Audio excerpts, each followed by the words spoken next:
है कि पत्नी कितनी भी त्रास प्राप्त कर रही हो, लेकिन फिर भी अपने पति को पतन से बचा लेती है। समझिएगा, पत्नी का आशय क्या होता है? पत्न्यात त्रायते इति पत्नी।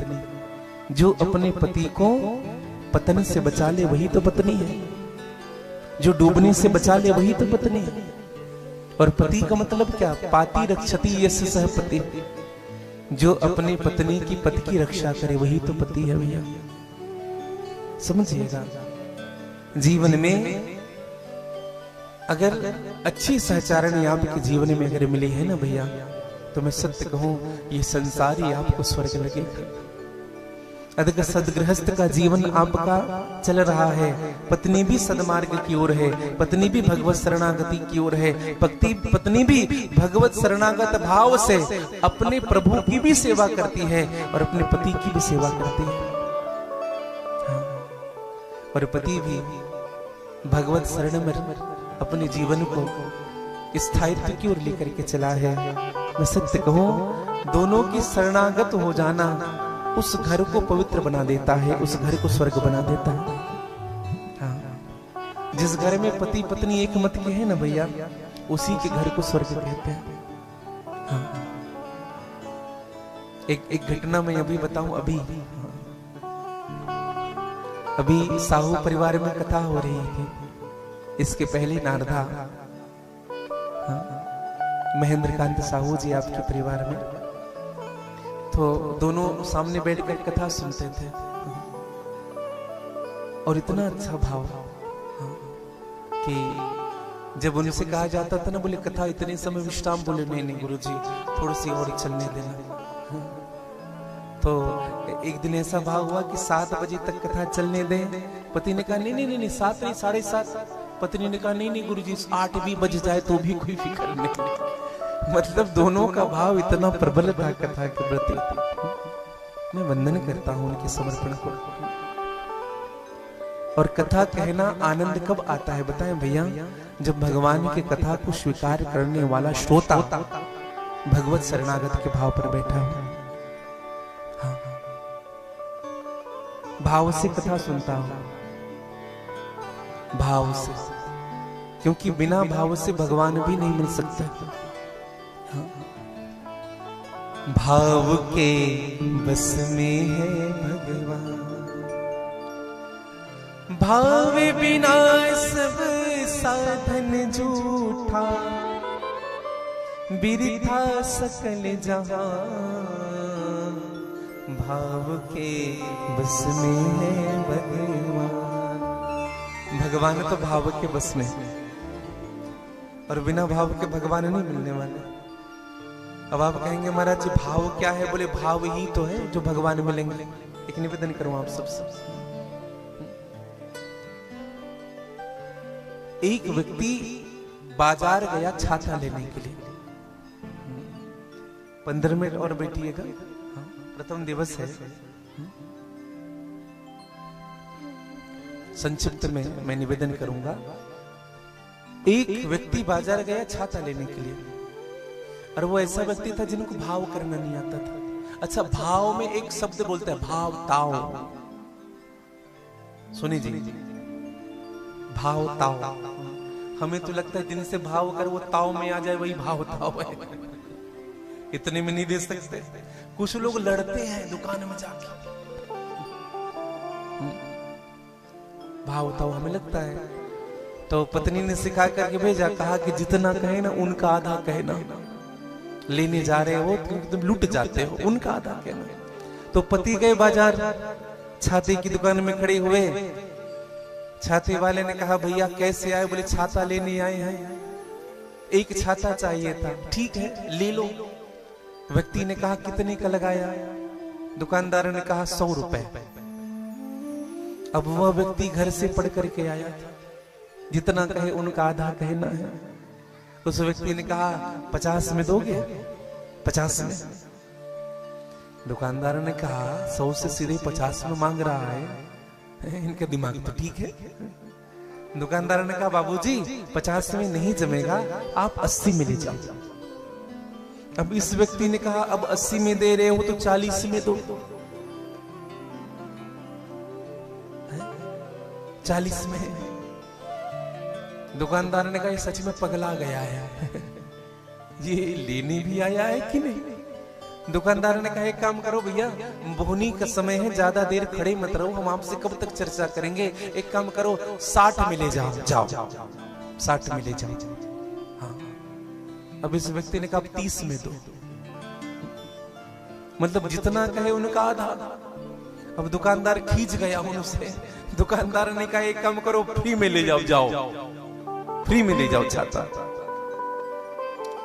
तो इस व्यक्ति ने जो गया हुआ था लेने के लिए, उन्होंने कहा अगर फ्री में दे रहे हो तो 2 दे दो। इतना कहा 2 दे दो। दुकानदार ने कहा सच में पागल है, चल भग यहां से।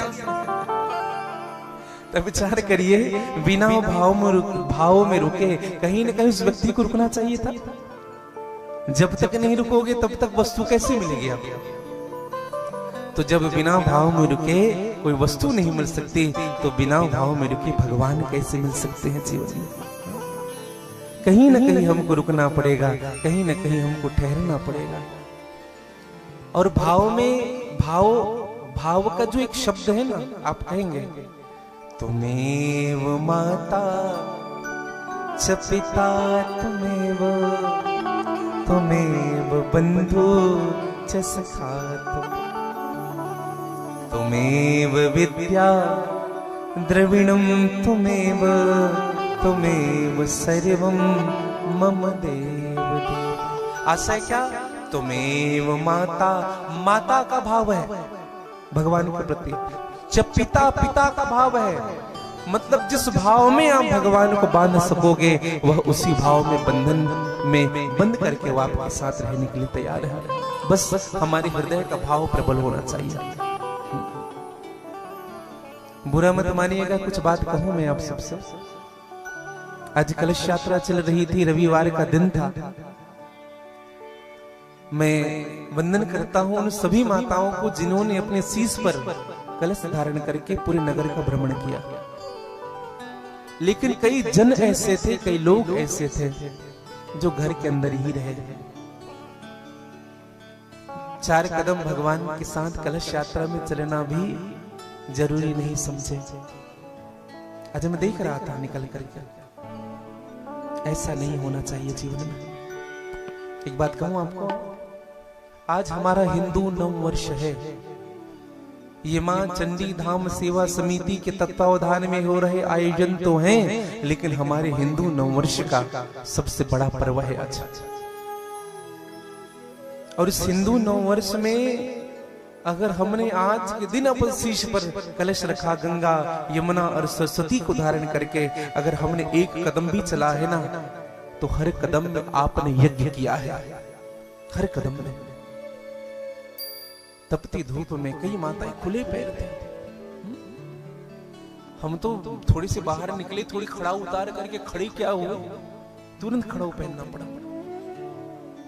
लेकिन धन्य है माताएं, धन्य है हमारे दुष्यंत साहू जी।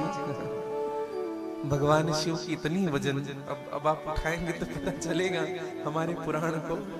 खुले पैर चलते रहे। तो मैं तो एक बात कहूं, ये भाव की बात है, ये हृदय की बात है। एक व्यक्ति से हमने कहा कि झंडा पकड़ करके कौन चल रहा है, बोले कोई नहीं महाराज। एक निवेदन करूं मैं आपको, भगवान के साथ चलने का स्वभाव रखिए, भगवान के साथ रहने का स्वभाव रखिए। सत्य कहूं मैं आपको, अगर जीवन में कुछ प्राप्त करना है तो भगवान के सन्निधि होकर के उनके चरित्रों को अपने जीवन में बसाने का स्वभाव रखिए। साथ में चलना सीखिए भैया। केवल आडंबर करने से भगवान आपके नहीं होंगे। केवल प्रदर्शन करने से भगवान आपके नहीं होंगे, भगवान का होना पड़ेगा आपको। अगर मेरी मां चंडी है तो ये मां है मेरी। मां की कथा, मां की सन्निधि में उनकी कथा हो रही है। तो जब माँ के सन्मुख जाते हैं ना, तो हमारे हृदय में एक भाव उपजना चाहिए समर्पण का, और हम समर्पित हो जाए। निवेदन करो। आज भगवान शिव ने उस पिशाच को स्वीकार किया। क्यों? क्योंकि शिव के समर्पित हो गया। वो बहुत अपराध किया, लेकिन फिर भी शिव के समर्पित हो गया, तो भगवान शिव ने उस पिशाच को स्वीकार कर लिया। और निवेदन करो, यही शिव के चरित्र की विशेषता है। भगवान शिव यह नहीं देखते कि हम कितने अपराध पहले किए हैं, भगवान तो यह देखते हैं कि अभी तुम मेरे पास किस भाव से वापस आए हो। लाख गुनाह कर लीजिए मेरे भाई बहन, लेकिन आपका भाव अगर प्रबल हो गया ना भगवान के चरणों के प्रति, तो सत्य कहूं आपको, जिस दिन आपका भाव प्रबल हुआ उसी दिन से आप एक नया जन्म प्रारंभ हुआ है, और आप उसी जन्म में भगवान शिव जी को प्राप्त कर लोगे। सत्य कहूं मैं आपको। इसलिए आज हम और आप भगवान शिव की चर्चा करने बैठे हैं, शिव की कथा श्रवण करने बैठे हैं। शास्त्र तो यहां तक से कहता है, जो सप्तदिवसीय कथा एक स्थान पर बैठ करके श्रवण करता है, उनकी मनोवांछित इच्छा पूर्ण होती है। आप अगर 7 दिन किसी भी इच्छा को लेकर के यहाँ आकर के बैठेंगे, भगवान शिव की कथा श्रवण करेंगे, तो भगवान शिव आपकी उन इच्छाओं को पूर्ति कर देगा, पूर्ण कर देंगे। निवेदन करूं, तो भगवान की कथा कल से नियमित समय में प्रारंभ होगी। आप सभी ग्रामवासियों से मेरी प्रार्थना रहेगी, आप सभी क्षेत्रवासियों से मेरी प्रार्थना रहेगी, सभी सदस्य समिति की आप सबसे भी मेरी प्रार्थना रहेगी कि भगवान की कथा को आप सब आकर के बैठे, सब आकर के श्रवण करें।